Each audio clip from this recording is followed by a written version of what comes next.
आज सबसे पहले हम आपको यह बताएंगे कि चुनावों के बीच देश की राजधानी दिल्ली के और एनसीआर के 100 से ज्यादा बड़े बड़े और नामी स्कूलों को बम धमाकों से उड़ाने की धमकी किसने दी है।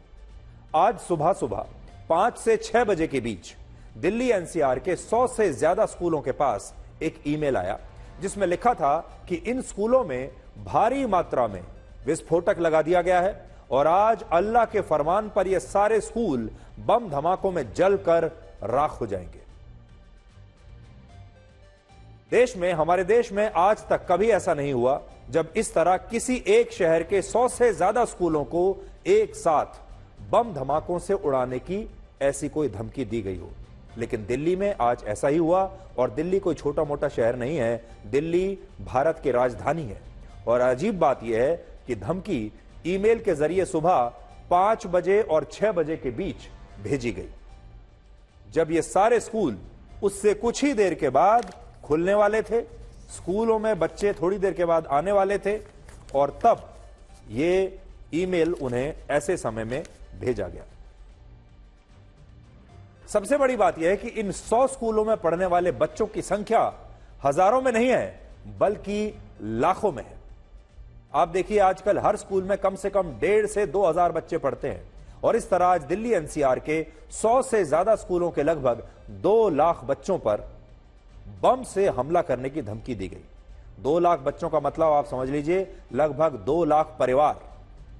और जिसके बाद इन स्कूलों को सील कर दिया गया और लाखों माता पिता अचानक से चिंता में आ गए, वो पैनिक में आ गए। और बहुत सारे माता पिता ऐसे थे जो अपना सारा काम छोड़कर अपने अपने बच्चों के स्कूल की तरफ चले गए, भागे वहां और अपने बच्चों को स्कूल से वापस घर ले आए। तो ये वो मां बाप हैं जो इस समय भी चिंता में डूबे हुए होंगे क्योंकि ये बात उनके दिमाग से निकल नहीं रही होगी।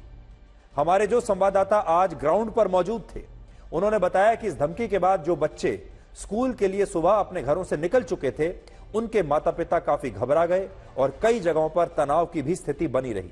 और अब भी बहुत सारे माता पिता पेरेंट्स ऐसे हैं जो यही सोच रहे हैं कि क्या इस धमकी के बाद बच्चों को अब स्कूल भेजना सही होगा और ये स्कूल आने वाले दिनों में कितने सुरक्षित होंगे और आखिर वो लोग कौन हैं जो उनके मासूम बच्चों पर हमला करने की धमकी दे रहे हैं।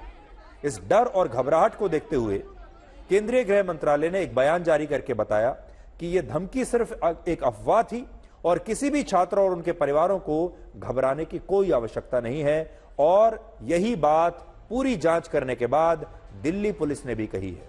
दिल्ली पुलिस का कहना है कि आज उनका स्पेशल सेल, बॉम्ब स्क्वाड, दमकल विभाग और दूसरी विशेष टीमों ने इन सभी स्कूलों में कई घंटों तक तलाशी ली है, इनकी जांच की है। लेकिन इस दौरान किसी भी स्कूल में ऐसा कुछ भी संदिग्ध नहीं मिला जिससे यह कहा जा सके कि इस धमकी में 1% की भी कोई सच्चाई थी। ये धमकी सिर्फ धमकी थी, एक अफवाह थी। पुलिस का कहना है कि लगभग सभी स्कूलों को एक जैसे ही ईमेल भेजे गए और इन सभी स्कूलों की जांच के बाद यह धमकी एक अफवाह साबित हुई। किसी ने यह मेल भेजकर डराने की कोशिश की है। लेकिन बड़ी बात यह है कि जिस ईमेल में इन स्कूलों पर हमले की धमकी दी गई थी उस ईमेल की भाषा बहुत परेशान करने वाली है। वो ईमेल इस समय मेरे हाथ में है।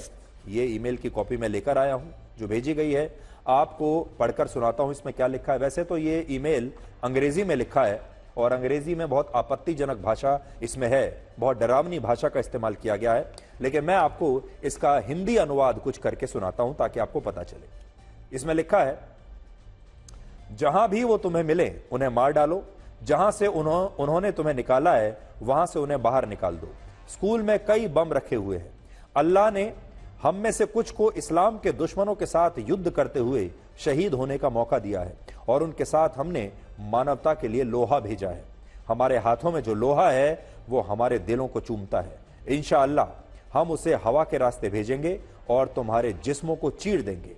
अल्लाह की इजाजत से हम तुम्हारे गले और मुंह को चीर देंगे। हम तुम्हें आग की लपटों में भेज देंगे जिससे तुम जल जाओगे और तुम्हारा दम घुट जाएगा। इस पूरे मेल में अल्लाह और इंशाअल्लाह का प्रयोग 8 बार किया गया है और जिस ईमेल आईडी से यह मेल भेजा गया है वो ईमेल आईडी है, वो भी मैं आपको बताता हूं। वो ईमेल आईडी है savarimmail.ru। इसका मतलब क्या होगा ये आपको बताते हैं। ये सावारिम जो है ये है SAWARIIM, savarim@mail.ru। ये इस ईमेल आईडी से ये मेल भेजा गया है। अगर मैं इसे एक शब्द के रूप में पढ़ूं तो ये शब्द बनता है सावारिम, और ये अरबी भाषा का वही शब्द है जिसे पहली बार आतंकवादी संगठन ISIS ने वर्ष 2014 में इस्तेमाल किया था और जिहाद के लिए सलील अल सवारीम का नारा दिया था। और इसीलिए अभी दिल्ली पुलिस इस बात की जांच कर रही है कि क्या इस ईमेल और अफवाह के पीछे कोई आतंकवादी संगठन या फिर ISIS हो सकता है, या फिर ISIS जैसा कोई और आतंकवादी संगठन हो सकता है, क्योंकि इसका जो नाम रखा गया है सवारिम, इसके बारे में मैं आपको बता चुका हूं। इसके अलावा दिल्ली पुलिस के मुताबिक यह ईमेल रशिया के एक सर्वर से भेजा गया है, और चिंता की बात यह है कि इस धमकी को भेजने के लिए टेम्परेरी ईमेल आईडी का इस्तेमाल हुआ है, जो 1 घंटे के अंदर ही निष्क्रिय हो गई। और ISIS जैसे आतंकवादी संगठन इसी तरह के टेम्परेरी ईमेल आईडी से ऑपरेट करते हैं। पहले वहां से मेल भेजते हैं और फिर उसे बंद कर देते हैं और उसे वहीं पर वो समाप्त कर देते हैं। यही वजह है कि इस ईमेल और अफवाह को दिल्ली पुलिस बहुत गंभीरता से ले रही है। और अभी बहुत सारे लोगों को ऐसा लग रहा है कि यह ईमेल रशिया के सर्वर से आया था, इसलिए इस ईमेल को भेजने वाले लोग शायद रशिया में बैठे होंगे, ऐसा बहुत सारे लोगों को लग सकता है।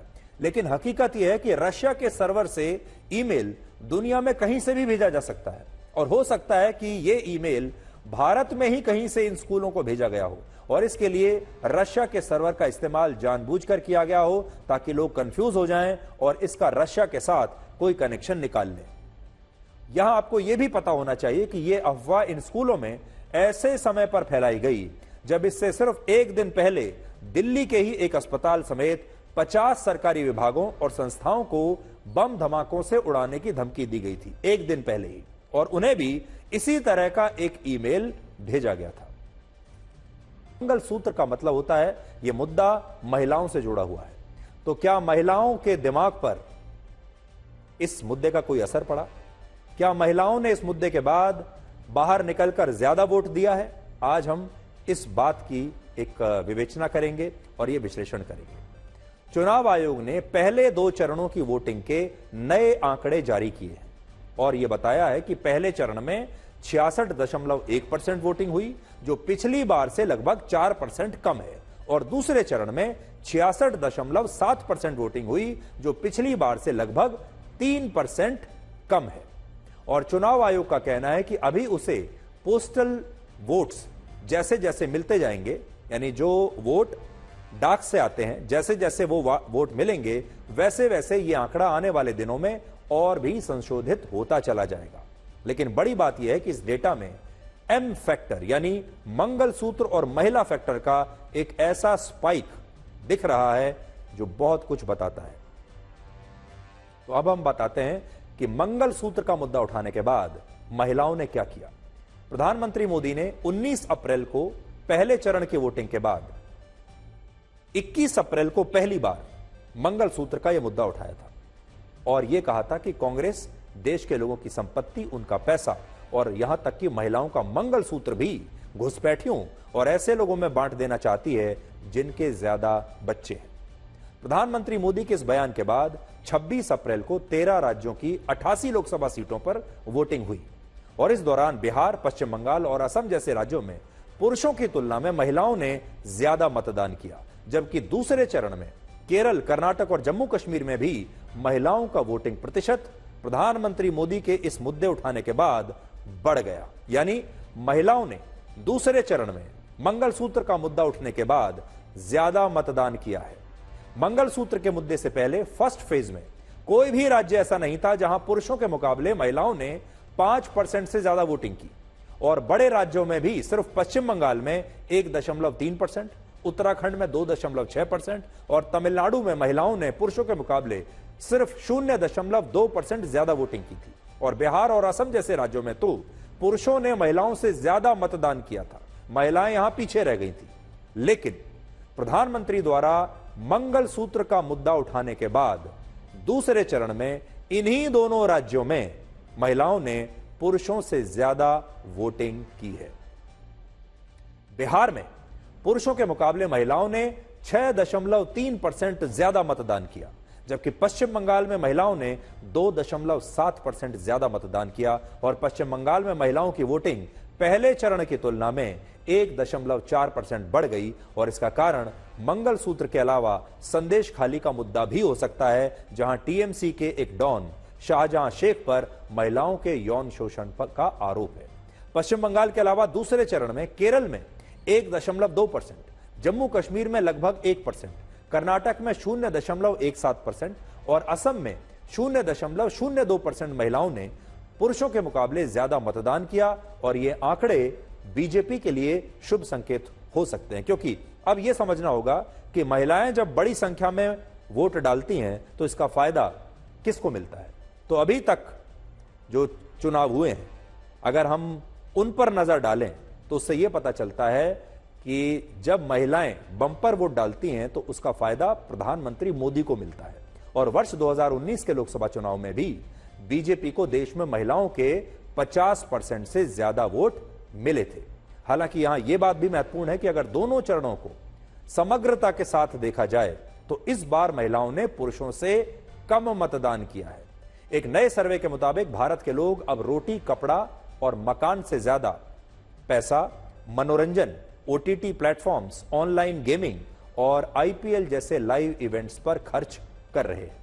वित्त वर्ष 2023 और 24 में भारत के लोगों ने सबसे ज्यादा पैसा मनोरंजन पर खर्च किया, जिनमें 30,000 करोड़ रुपए डिजिटल मनोरंजन पर, 16,700 करोड़ रुपए ऑनलाइन गेमिंग पर, 5,500 करोड़ रुपए आईपीएल जैसे लाइव इवेंट्स पर और लगभग 4,000 करोड़ रुपए लोगों ने थिएटर में फिल्म देखने पर खर्च कर दिए।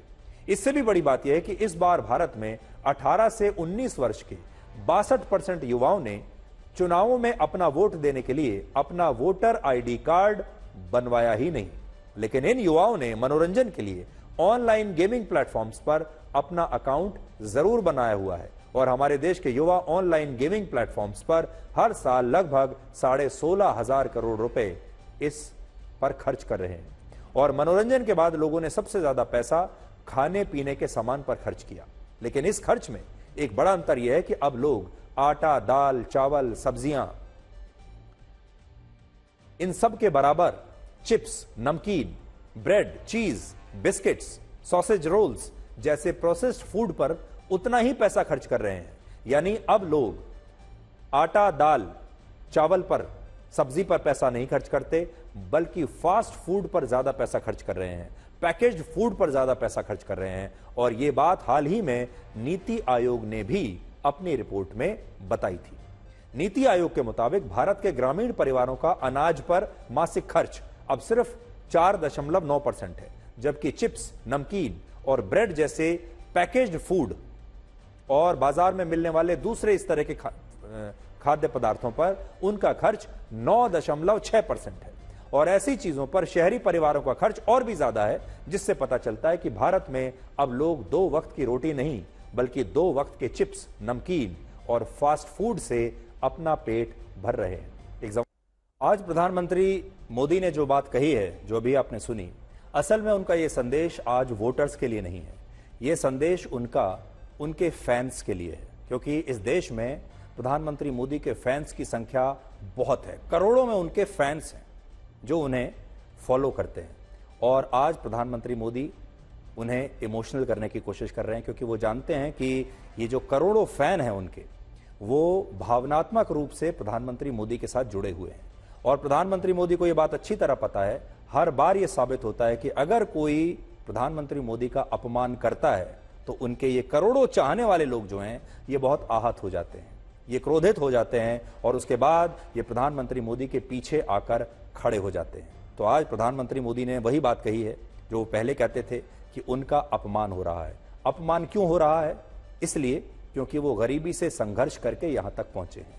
दूसरी बात, प्रधानमंत्री मोदी खुद ओबीसी हैं और वो जानते हैं कि ओबीसी वर्ग देश का, पिछड़ा वर्ग, और देश के गरीब वो प्रधानमंत्री मोदी के साथ अपने आप को जोड़कर देखते हैं, क्योंकि उनका संघर्ष और प्रधानमंत्री मोदी का संघर्ष एक जैसा रहा है। और सबसे बड़ी बात, जो लोग संविधान का मुद्दा इस समय उठा रहे हैं, जैसे राहुल गांधी अब लगातार जब चुनावी सभाओं में जाते हैं तो संविधान की कॉपी लेकर जाते हैं।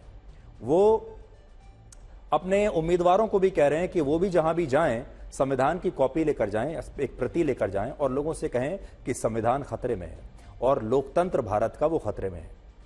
लेकिन प्रधानमंत्री मोदी के जो करोड़ों फैंस हैं और उनके जो चाहने वाले हैं, जो गरीब हैं, ओबीसी हैं और पिछड़े हैं, वो ये बात जानते हैं कि अगर भारत के लोकतंत्र की खूबसूरती अगर आपको देखनी है तो वो आपको प्रधानमंत्री मोदी के चेहरे में दिखाई दी जाएगी। क्योंकि अगर इतने गरीब परिवार का कोई व्यक्ति चाय बेचते बेचते, गरीबी से संघर्ष करते करते, ओबीसी वर्ग में पैदा होने के बाद, पिछड़े वर्ग में पैदा होने के बाद देश का प्रधानमंत्री बन सकता है, तो इसका मतलब भारत से ज्यादा मजबूत लोकतंत्र किसी और देश का हो नहीं सकता और भारत से ज्यादा मजबूत संविधान और कहीं का हो नहीं सकता। तो अगर आपको इस संविधान के एक सबसे बड़े लाभार्थी को देखना है, जिसको इस संविधान का लाभ मिला है, जिसे इस लोकतंत्र का लाभ मिला है, जो इस संविधान और लोकतंत्र की वजह से आज आपके सामने है, तो वो है प्रधानमंत्री नरेंद्र मोदी। अगर ये संविधान ना होता और भारत में ये लोकतंत्र ना होता तो आज प्रधानमंत्री मोदी भी इस कुर्सी पर ना बैठे होते। इस बार के चुनाव में एम फैक्टर यानी मोदी फैक्टर भी बहुत महत्वपूर्ण रहने वाला है। हम बहुत सारे एम फैक्टर आपको बता चुके हैं कि इस बार बहुत सारे एम फैक्टर छाए रहे। कहीं मछली का एम फैक्टर छाया रहा, कहीं मंगलसूत्र का एम फैक्टर है, कहीं मुसलमान का एम फैक्टर है, लेकिन एक और एम फैक्टर है और वो है मोदी का एम फैक्टर। और प्रधानमंत्री मोदी ने अपने अपमान को अब एक बड़ा मुद्दा बना लिया है और जब जब विपक्ष ने उनका अपमान किया है तब तब देश के लोगों से प्रधानमंत्री मोदी को और ज्यादा समर्थन मिला है। अब हम आपको अमेरिका में छात्रों के विरोध प्रदर्शन के बारे में बताते हैं, जहां बहुत सारी यूनिवर्सिटीज में छात्र फिलिस्तीनियों के समर्थन में अब विरोध प्रदर्शन कर रहे हैं। वैसे ही जैसे हमारे देश में एक जमाने में जेएनयू में विरोध प्रदर्शन हुआ करता था या जामिया मिलिया इस्लामिया यूनिवर्सिटी में विरोध प्रदर्शन हो रहा था, कुछ कुछ वैसा ही अब अमेरिका में दिख रहा है। अमेरिका में अब पुलिस के एक्शन की मदद से छात्रों के इजराइल विरोधी प्रदर्शनों को खत्म किया जा रहा है और कई यूनिवर्सिटीज में पुलिस ने छात्रों के विरोध प्रदर्शन पर बड़ी सख्त कार्रवाई की है। कल रात न्यूयॉर्क पुलिस ने कोलंबिया यूनिवर्सिटी के अंदर जाकर सख्त कार्रवाई की और इस विरोध प्रदर्शन को समाप्त करवा दिया। अमेरिका में छात्रों का प्रोटेस्ट कोलंबिया यूनिवर्सिटी से ही शुरू हुआ था और इसी के बाद यह पूरे अमेरिका की दूसरी यूनिवर्सिटीज में फैल गया और सबसे पहले पुलिस ने अब यहीं पर कार्रवाई की है। कोलंबिया यूनिवर्सिटी में छात्र 2 हफ्ते से विरोध प्रदर्शन कर रहे हैं और एक दिन पहले ही उन्होंने यूनिवर्सिटी के मुख्य प्रशासनिक भवन, जिसे हैमिल्टन हॉल कहते हैं, उस हैमिल्टन हॉल पर उन्होंने कब्जा कर लिया और उस हैमिल्टन हॉल पर उन्होंने कब्जा करके वहां डेरा डाल लिया, अपने छोटे छोटे टेंट्स लगा लिए और कहा कि अब से वो यहीं रहेंगे और यहीं से विरोध प्रदर्शन करेंगे। यूनिवर्सिटी ने सख्ती के साथ छात्रों को कल तक प्रदर्शन खत्म करने का समय दिया था, लेकिन जब छात्र नहीं हटे तो मजबूर होकर यूनिवर्सिटी ने कैंपस में पुलिस को बुला दिया।